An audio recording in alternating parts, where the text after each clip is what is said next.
So a very good afternoon to all of you. So today we are going to continue from where we left, that is half of x of omega minus 75 plus x of omega plus 75 pi. So these are the samples that are obtained. So this is basically from the previous lecture where we have to calculate y1 of t.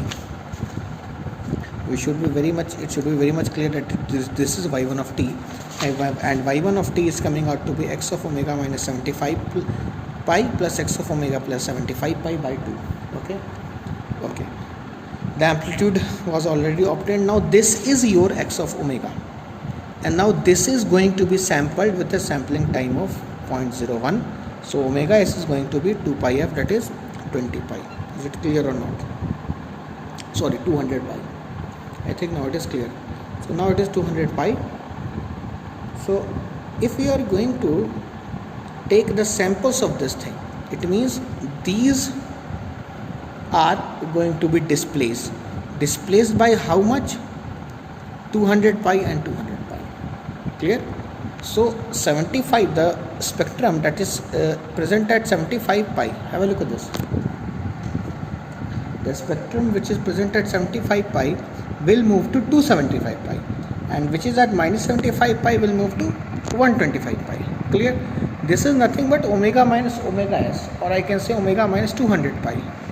Again, coming to the another one, this is omega plus 200 pi. Clear? Now have a look at the other one, that is x dash f of x dash omega minus 400 pi.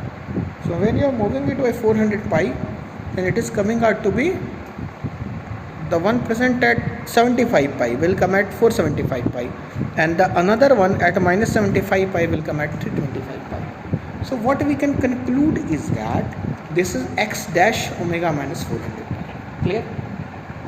I think this is quite clear. Now this is what? This is x dash omega minus 2 omega s. Okay. Similarly, x dash omega plus 2 omega dash will be simply the mirror image of this signal, because if this is x dash omega minus 200 pi, we have to take mirror image of this signal. So this comes out to be x dash omega plus 200 pi. Clear? Are you getting it? Now just by looking at these 1, 2, 3 and 4 spectrums, we can conclude one thing. Yes, one thing can be concluded very easily just by merely looking at these 4 waveforms. What are these things? Very well calculated. These are basically nothing but, you can say that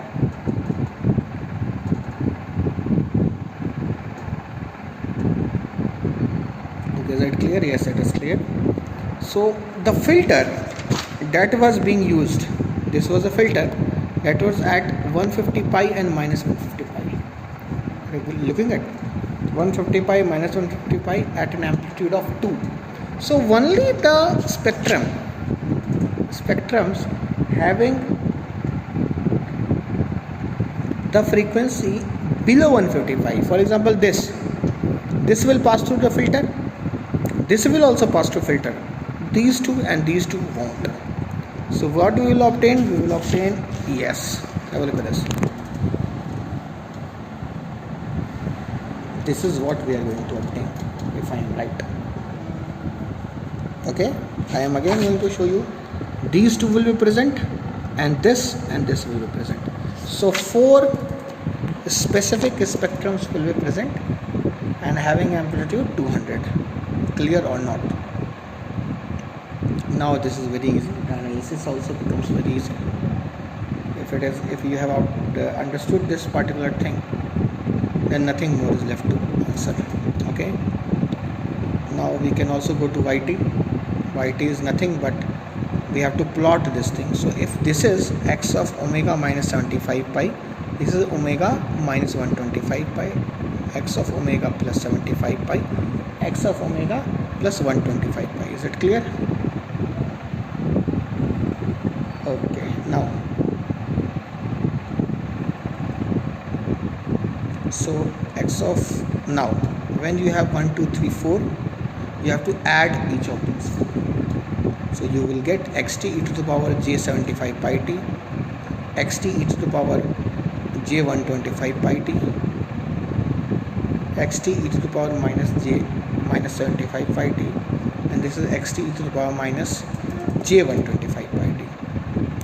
Why minus? Again, you can, as I had already explained, I am once again explaining you that this simply shows one thing, that we can directly relate it with the Fourier series. This is at minus 125, this is at minus 125. It means simply one thing, that the Fourier series will be present at n equals to 125. Clear or not? From there you can easily obtain the correlation. Okay, there is no need of confusion. Now yt is there. Yt can be written as xt e to the power minus j75 pi t. Okay, we can plug the terms of xt, that is e to the power minus j75 pi t. These both should be plugged together. This and this can be plugged together. Okay, and once this is plugged, then no need to worry. Okay, I think I am quite clear. So you can easily plug the terms and get the desired answers. Okay, so this gives you 2xt cos of 75 pi t and 2x of t cos of 125 pi t.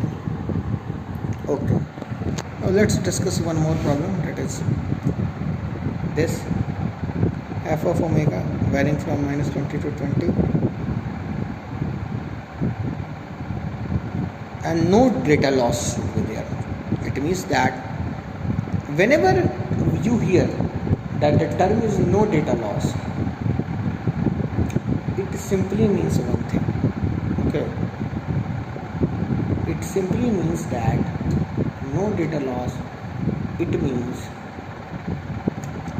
we are talking about Nyquist sampling frequency. Okay, so for Nyquist sampling frequency, omega s has to be greater than 2 omega naught. Okay, so omega naught is 20, omega s automatically becomes 2 times of 20, that is 40. Clear? Okay, this is what is shown. Clear? Yes. Now again, a band limited signal with a maximum frequency of 5 kHz is to be sampled. Okay, again it is to be sampled. So we have to tell, it is a question of GATE, okay, 2013. They are asking which of the frequency is not valid. Given frequency is 5 kHz. So according to sampling theorem, 2 times of frequency is permissible. So 10, any frequency above 10, that is 12, 15, 20 are acceptable. Only 5 is the frequency that is not acceptable. Clear? Okay. Now once again, f of t equals to 3 sin 8 pi t plus 6 sin 12 pi t plus sin 14 pi t. Okay. Now have a look at this minimum sampling frequency. The question is being asked is that what is the minimum sampling frequency that will satisfy the Nyquist criteria? Omega 8 pi, 12 pi, 14 pi. Have a look at this. I will give you some time, because many people will tend, while observing this signal, will tend to do one thing. They will try to plug the system. That is not at all required. All the frequencies are present here. 8 pi is there, 12 pi there, 14 pi is there. Only one thing that is left to be done is that you have to combine the terms. Okay. So 14 pi means 2 pi f. F is 7. So the maximum frequency component that is present here is 7. This is having frequency component 6. This is having frequency component of 4. Okay. So 2 times of this frequency, it means 2 times of 7, that will be 14. So if we have to sample this f of t, then the sampling frequency has to be greater than 14 Hz. I think I am quite clear. So that's it for signal system today. I will see you in the next lecture. Thank you.